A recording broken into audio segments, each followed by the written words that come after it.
Juan Crisostomo Ibarra. Padre Camora, ikaw po ang tanging pag-asa namin.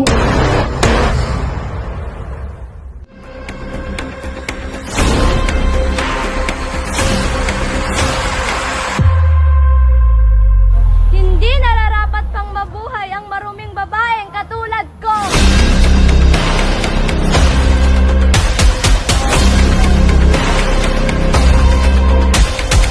Sumunod si Ibarra,